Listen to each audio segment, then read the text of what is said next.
Hey everybody, welcome to etrailer.com. I'm Bobby, and today we're taking a look at the Konig self-tensioning snow tire chains with square links here on our 2020 Ford F-150. Now this can be an excellent way of getting a nice little tire chain here on our wheel.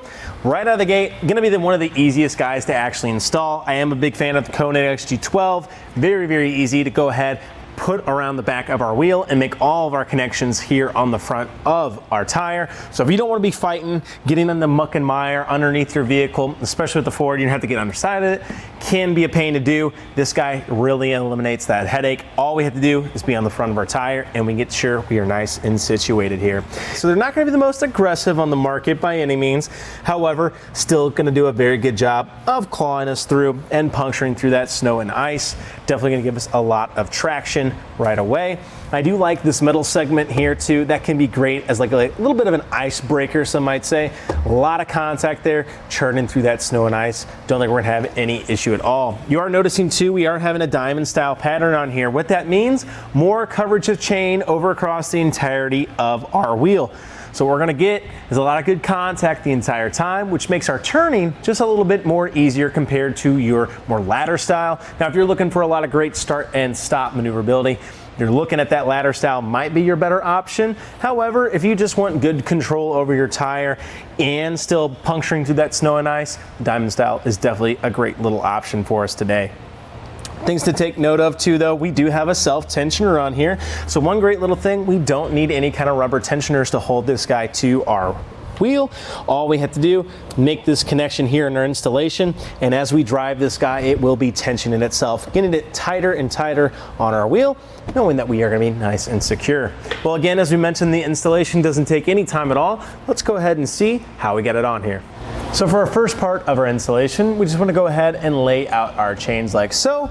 What we're looking for here, making sure we don't have any binds or any kind of kinks in the links as we go down. Everything has been looking pretty good so far here today. A couple things to take note as well though, we are wanting our smooth side facing up here today, as we are going to be pushing this around our tire and bringing it back up across. So we want this smooth side to be making contact with our rubber wheels.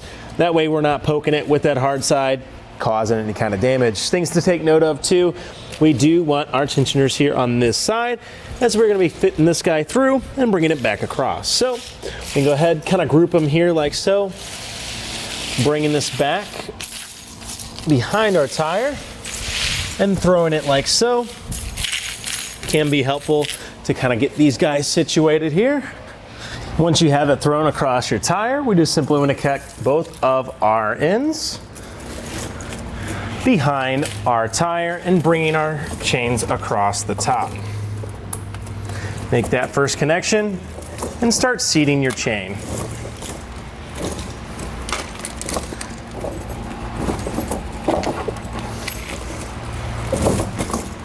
Once we are nice and set, we can go ahead and make that first top connection here with both of those red elements. And now we just want to make sure that our chain is seating properly across it here and fitting evenly across our tire.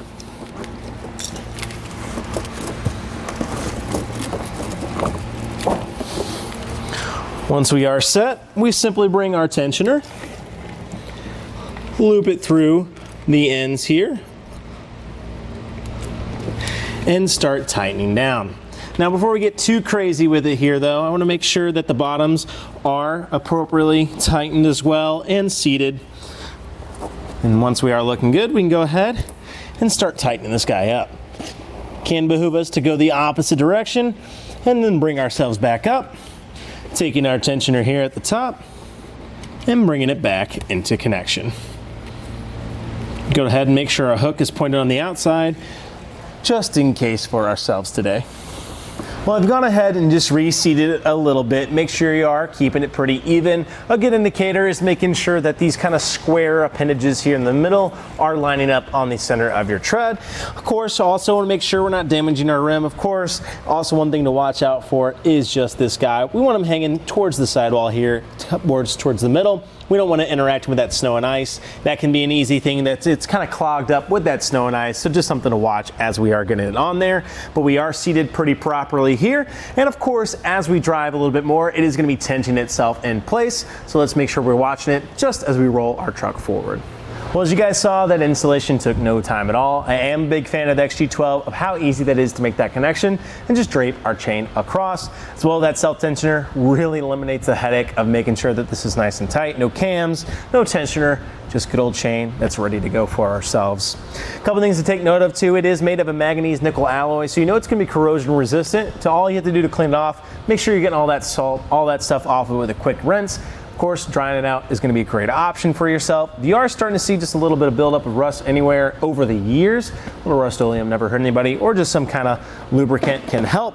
And it also does come with this handy dandy case, which can be great, A, for storage, B, making sure it's not gonna get all kind of muddy and grimy inside the vehicle as well. And it is gonna come with a kneeling pad and some gloves. Now I recommend maybe getting your own gloves if you're wanting something that's really gonna do a great job. It's gonna be great for keeping the muck and mire off your hands, but not really so great for that cold. So just a little recommendation for me. I'm sure you guys have some gloves at home. Well, I think that about does it for our look at the Konig self-tensioning snow tire chains here on our 2020 Ford F-150. I'm Bobby. Thank you for watching.